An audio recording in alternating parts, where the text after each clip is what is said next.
Que a paz do nosso Senhor Jesus esteja com todos os nossos irmãos, interessados, amigos. Nós temos o privilégio de estarmos estudando as lições, fazendo esse estudo maravilhoso da Palavra de Deus. E com isso aprendemos mais e mais do nosso Deus. Nós estamos, nesta semana, estudando a lição de número 3, uma reforma de dentro para fora. Nós iremos ver o porquê essa reforma ela tem que começar de dentro de nós, de dentro do nosso coração, do nosso pensamento, e depois exteriormente. Não adianta nada nós usarmos o exterior, maquiarmos algo de religião na parte exterior e o coração, ou seja, a mente, estando contaminada. A primeira questão: quando somente uma pessoa se torna apta para uma reforma geral? Uma pergunta muito importante. O Senhor Jesus, naquela conversa com Nicodemos, ele deu ali instruções, esta chave para abrir essa porta, sobre como somente nós podemos ser reformados. Ele diz que é necessário nascer da água e nascer do Espírito. Um novo nascimento, uma nova vida através de Cristo. Em Patriarcas e Profetas, na página 73, diz que Cristo é a nossa única esperança. Nenhum outro nome há dado entre os homens pelo qual devemos ser salvos. E nenhum outro há salvação. Atos, no capítulo 4, versículo 12. E no Caminho a Cristo, um outro livro inspirado, diz que é-nos impossível por nós mesmos escapar ao abismo do pecado em que estamos mergulhados. Nosso coração é ímpio e não podemos transformar. Poderão levar um procedimento exterior correto, mas não podem mudar o coração. São incapazes de purificar as fontes da vida. É preciso um poder que opere interiormente, uma nova vida, que proceda do alto, antes que os homens possam substituir o pecado pela santidade. Esse poder é Cristo. Sua graça unicamente é que pode avivar as amortecidas faculdades da alma e atraí-la a Deus, à santidade. Então aqui fica bem claro que não adianta nós fazermos procedimentos exteriores, se o coração não estiver limpo. E nós não conseguimos isso sem Cristo, sem a sua graça, sem a sua misericórdia. Somente Ele pode transformar o nosso coração. Nós, por nós mesmos, nós não conseguimos. Na pergunta de número 2, ela vinha assim questionando: qual é o único meio para que a justiça de Cristo seja imputada?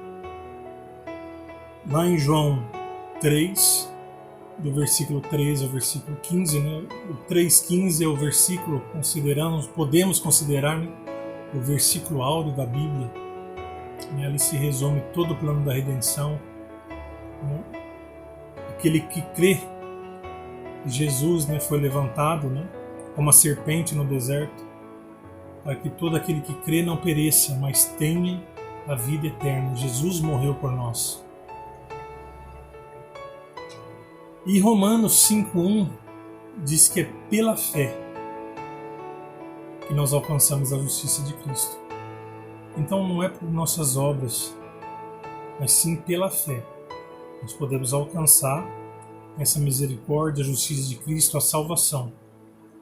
Não precisamos ter os nossos atos de esforço, sacrifícios ou coisas assim, penitências para alcançarmos a salvação, não, de maneira nenhuma.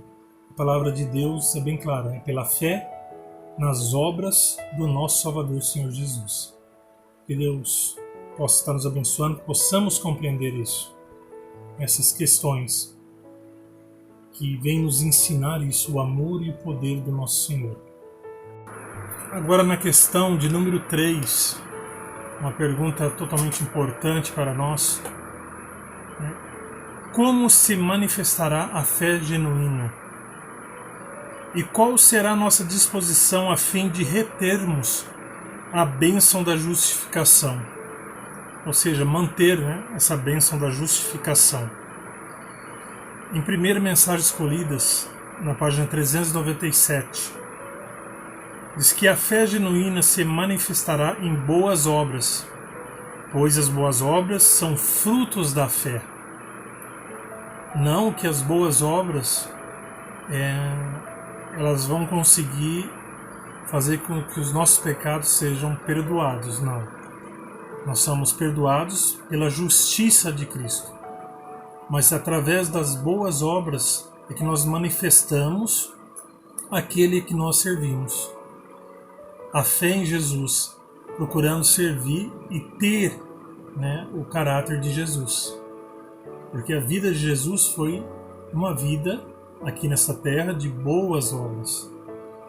Então os seus seguidores seguem o seu exemplo, não por força nem por violência, mas algo que realmente brota dentro do coração daquele que quer servir a Cristo. E a segunda parte diz que é pela contínua entrega da vontade, pela obediência, que se retém a bênção da justificação. Então, pela contínua entrega da vontade, pela obediência, sempre querer obedecer, a vontade de obedecer ao Senhor. Aí nós conseguimos manter essa bênção da justificação. Ou seja, obedecer é o inverso de pecar, porque o pecado é a não obediência aos mandamentos de Deus. Quebra da lei. E com isso nós não mantemos a nossa justificação, porque Jesus ele veio para nos salvarmos dos nossos pecados e não nos nossos pecados. Há uma grande diferença aí. Jesus ele não salva ninguém no pecado, e sim do pecado, ou seja, o abandono do pecado. A quarta pergunta: como se molda o verdadeiro caráter? Desejado de todas as nações, um livro maravilhoso, inspirado, na página 307. O verdadeiro caráter não se molda exteriormente, irradia do interior. Se desejamos dirigir outros na vereda da justiça, os princípios da equidade devem ser entronizados na própria alma. Nossa profissão de fé pode proclamar a teoria da religião, mas é a piedade que revela a palavra da verdade. A vida coerente, a santa conversação, inabalável integridade, o espírito ativo e beneficente, o piedoso exemplo, eis os condutos pelos quais a luz é comunicada ao mundo.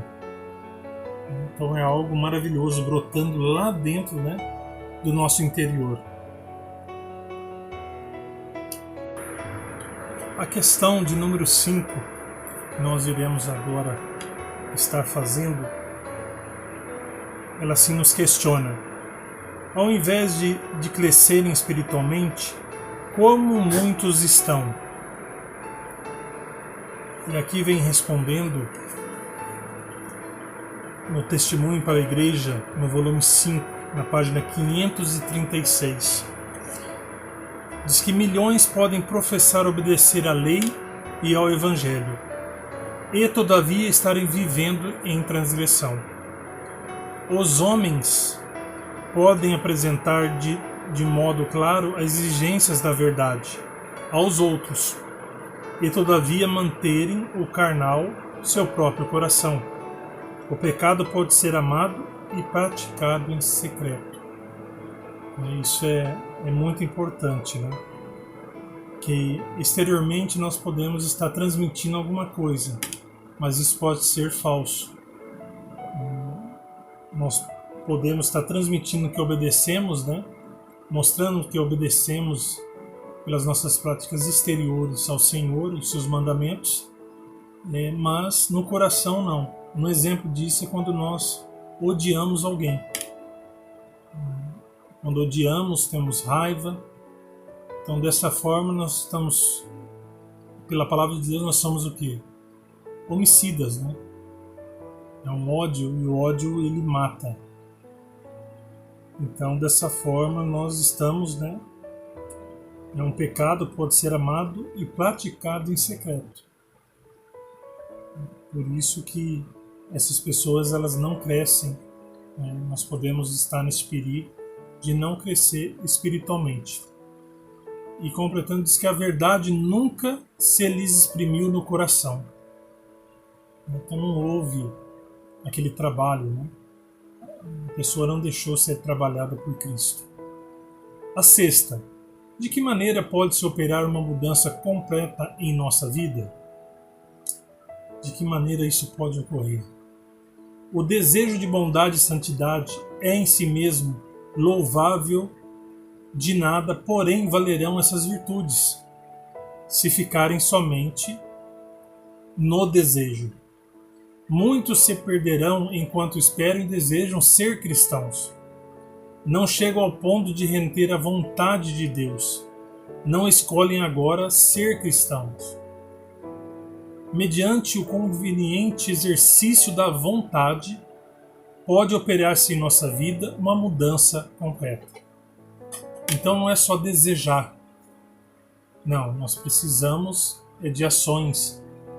Nós precisamos que a vontade, né, o exercício da vontade. A cada dia meditamos no que estamos errando, deixando, né, e buscando uma melhor santificação. Entregando a Cristo o vosso querer. Isso está escrito no Caminho a Cristo, na página 47 e 48. Aqui nos ensina. Né? E a sétima questão diz que por que muitos não desenvolvem uma reforma de dentro para fora? Julgam alguns que têm que se submeter-se a uma prova e demonstrar primeiro ao Senhor que estão reformados, antes de poder pedir a sua bênção. Mas podem invocar a bênção de Deus agora mesmo. Necessitam de sua graça e do Espírito de Cristo, que lhes ajude às fraquezas. Do contrário, não poderão resistir ao mal. Jesus estima que Ele nos cheguemos tais como somos, pecaminosos, desamparados e dependentes. Podemos ir a Ele com todas as nossas fraquezas, leviandade e pecaminosidade, e rojar-lhes-nos arrependidos aos seus pés. É seu prazer estreitar-nos em seus braços de amor e atar as nossas feridas, purificando-nos de toda impureza. Aqui é onde milhares erram. Não creem que Jesus lhe perdoe pessoalmente e individualmente. Isso está escrito no Caminho a Cristo, na página 52.